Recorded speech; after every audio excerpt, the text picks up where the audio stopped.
Hello students. Now the second topic for today is cell membrane. It is the outermost covering of the cell that separates the content of the cell from its external environment. आप सोच रहे होंगे what's the meaning of that? Yes, अगर हमारे पास एक cell है और उस सेल के चारों तरफ मेम्ब्रेन है, then it will separate the internal content of the cell from the surrounding environment. हमारे आसपास के environment से अपने सेल के कंटेंट को सेल मेम्ब्रेन सेपरेट आउट करता है. क्लियर? सर कैसे? ना यू कैन सी, ये अगर हमारा सेल मेम्ब्रेन है, उसको अगर इनलार्ज करके हम अगर देखें तो हमें क्या पता चलेगा कि it is made up of lipids, LIPIDS, lipids and protein. ये दो चीज़ों से क्या बनता है? प्लाज्मा मेम्ब्रेन बनता है. ओके. नाउ अगर ये बन रहा है तो ये जो सामान होती हैं, whatever the things are prepared by the neighboring cells और the different organs, they are supplying this chemicals to our cell. तो ये दीज सेल्स में ये प्रोटीन चैनल के द्वारा ये सारे सब्सटेंस इसके अंदर घुस जाते हैं. यू कैन सी इसके अंदर ये सारे सब्सटेंस आ रही हैं. No it depends on the size. ठीक है, कैरेक्टरिस्टिक्स. तो अगर इफ द प्रोटीन और the chemical size are matching, then it will open and it will allow it to pass into it. आप देख सकते हैं इसके अंदर पास हो गया and now it is allow the substance to get inside the cell with the help of carrier proteins. तो ये क्या है? एक्स्ट्रा सेलुलर सरफेस, और ये क्या है?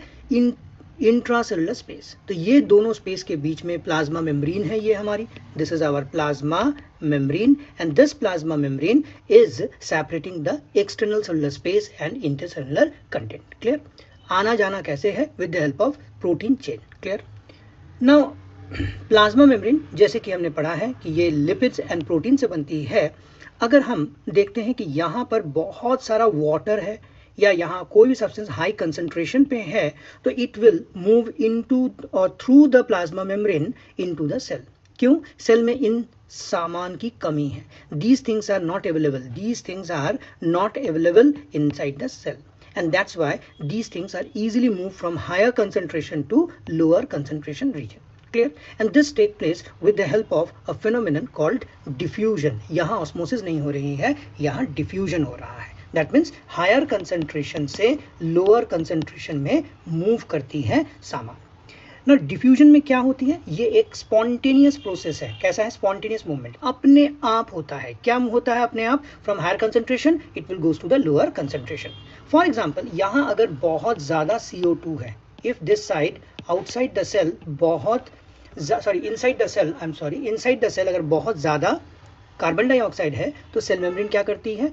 उसे बाहर कर देती है, बिकॉज यहाँ hardly few carbon dioxides are present.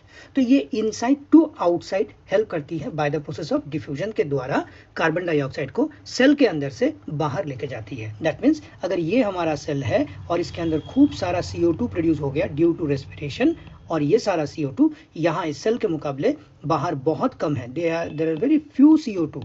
तो what will happen? CO2 will start coming out from higher concentration to the lower concentration. Who is helping? Plasma membrane. Clear?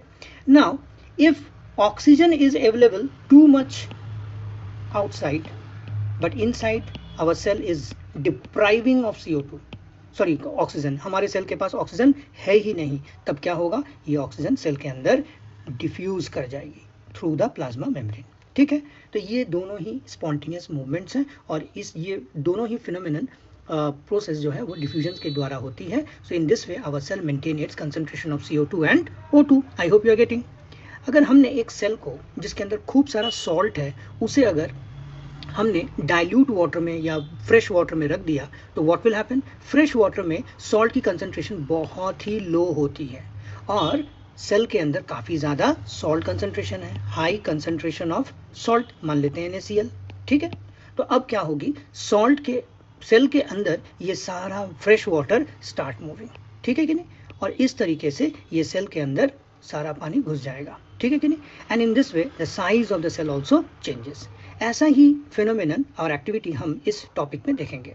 Imagine कीजिए किसी सेल को आप सॉल्ट या sugar solution में रखते हैं। Imagine you are putting और keeping a cell in a salt और sugar solution, then what will happen, then sir this 3 major events will take place. ये 3 मेजर इवेंट होंगी।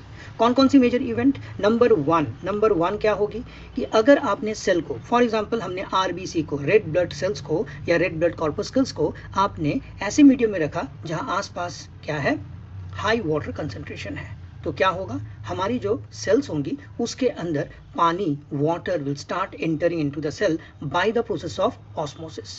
सो now no diffusion, it is osmosis because it is taking place through the cell membrane या plasma membrane, and it is taking place only when we are keeping the cell in highly diluted water solution. Clear?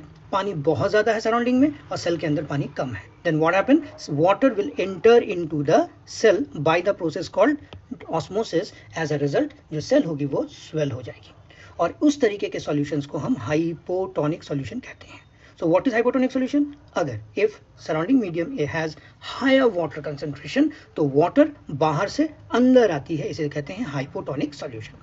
दूसरा condition में अगर हमने cell को same solution में रखा है as the concentration of the cell, एक सेल के अंदर जो कंसंट्रेशन है सेल के बाहर भी वही कंसंट्रेशन है, सेल के अंदर जितना सॉल्ट है सेल के बाहर भी उतना ही वाटर में सॉल्ट है। In such cases the water movement will be same. अगर एक सेल 2 वाटर मॉलिक्यूल्स को रिलीज कर रही है तो वो 2 वाटर मॉलिक्यूल्स को रिसीव भी करेगी, ठीक है कि नहीं? इसीलिए सेल के साइज में कोई चेंज नहीं आता, and that type of solutions are called isotonic solution. That means cell ने न गेन किया न लूज किया, इसीलिए उसके शेप एंड साइज में कोई चेंज नहीं आया, and hence it remains the same size. इसीलिए सेल के साइज में कोई चेंज नहीं आता। तो these are very very important. And third point is that कि अगर हमने एक सेल को ऐसी कंडीशन में रखा जहां बाहर पानी बहुत कम है, outside there is very less amount of water, then what will happen, the cell will start losing water by osmosis. Cell क्या करेगा, lose water by osmosis. osmosis के द्वारा वो पानी को छोड़ देगा, and such type of solutions are called hypertonic solution. और इसके चलते due to this more water comes out, ज़्यादा से ज़्यादा पानी बाहर आएगी as that enter in it. अगर बाहर 10 मॉलिक्यूल्स आई हैं, अंदर सिर्फ 2 मॉलिक्यूल्स ही जा पाएगी। सो मान लेते हैं सेल ने लॉस किया 10 मॉलिक्यूल्स का और गेन किया ओनली 2 मॉलिक्यूल्स का, तो ऑब्वियसली सेल के अंदर 8 मॉलिक्यूल्स ऑफ वाटर कम है, इसीलिए सेल क्या होगी, श्रिंक कर जाएगी बच्चों, इट विल श्रिंक, वो सिकुड़ जाएगी। Now you can see if this cell is losing water we call it exosmosis, और अगर सेल गेन करती है वाटर तो उसे हम कहते हैं एंडोऑस्मोसिस। क्लियर? तो देख सकते हैं कि अगर हमने ब्लड सेल्स को, आरबीसीज को हाइपोटोनिक में रखा है तो swelling of the cell, hypertonic में रखा है तो it will shrink, and isotonic में रखा है तो it will remain as it is. I hope clear. Now let's do one activity. In this activity we are doing osmosis with an egg. We can see this is an egg. So here few eggs are kept and these eggs are having egg shell, और ये जो shell है वो calcium carbonate से बनता है, CaCO3 से बनता है। When we take these egg and kept in a dilute hydrochloric acid HCl में रख देते हैं तो इसका जो ऊपर का जो छिलका है, shell है, that calcium carbonate dissolve in the hydrochloric acid, and as a result we are getting a thin outer layer of the egg. ठीक है कि नहीं? तो जैसे ये शेल हट जाता है we can see the de-shelled egg, and this de-shelled egg जो है ये साफ हमें दिखाई दे रहा है। Now we take this de-shelled egg and we put in a fresh water solution. Fresh water में हमने इस एग को रख दिया, तो जैसे ही हमने इस एग को फ्रेश वाटर में रखा तो what will happen, water will start entering into it. पानी जो है H2O जो है इसके अंदर जाने लगेगा, एंड जैसे ही इसके अंदर जाएगा what will happen, सेल की जो साइज है वो बड़ी हो जाएगी, and you can see you are getting an enlarge cell, एक बड़ा सा सेल दिखाई दे रहा है। क्लियर? अब जैसे ही ये बड़ा हो जाएगा इस तरीके के सेल्स को हम फिर से लेंगे और अब की बार now we will keep it in a concentrated salt solution. अब किस में रखेंगे, कंसंट्रेटेड सॉल्ट सॉल्यूशन। पहली बार किस में रखा था, प्योर वाटर में रखा था 5 मिनट्स के लिए, सेल जो एग है वो स्वेल अप हो गया बाय ऑस्मोसिस। ठीक है, अब हमने वही एनलार्ज्ड एग को, स्वेल्ड अप सेल को कहाँ रखा, एक सॉल्ट कंसंट्रेशन सॉल्यूशन में रखा है। ठीक है, कंसंट्रेटेड सॉल्ट में रख दिया है, 5 मिनट के लिए, तो बच्चों क्या होगी, हम देखेंगे कि cell is now in hypertonic. Hypertonic में होने के चलते the cell will lose water और water will exit the egg, है ना, water will exit the egg to the concentrated solution. अब एग से पानी निकलकर जो हाईली सॉल्ट कंसंट्रेटेड सराउंडिंग है वहाँ पर वो डाइल्यूशन के लिए भेज देगी और वो जाता ही रहेगा, और एज अ रिजल्ट सेल के अंदर पानी की कमी होती रहेगी and the cell become very small in size, छोटा सा हो जाएगा।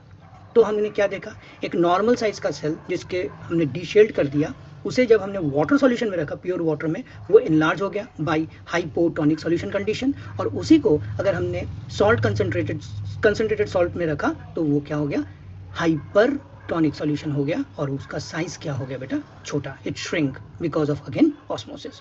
Same thing if you do for the resins. अगर आप किशमिश लेते हैं तो ये किशमिश बनती कैसे है, ये किशमिश अंगूर से बनती है, it's form from grapes. So if you keep the grapes in a salt solution तो what will happen, hypertonic solution, the grapes will release water and it become shrink into the shape which we called raisins, जिसको हम लोग क्या कहते हैं, resins कहते हैं।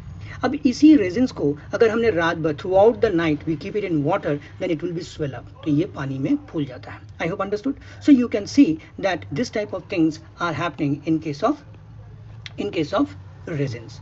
ऐसे ही आपने देखा होगा कि when we are try to make mango pickle, है ना, मैंगो पिकल्स बनाते हैं, आम का अचार बनाते हैं, तो मम्मी क्या करती है, उसमें नमक डालती है, हल्दी डालती है, उसे खूब अच्छे से मिक्स करती है और धूप में रख देती है। वाई, सारा का सारा पानी from the raw mango it will come out and then we use that dried mango for making pickles. As a result it will not spoil our pickle.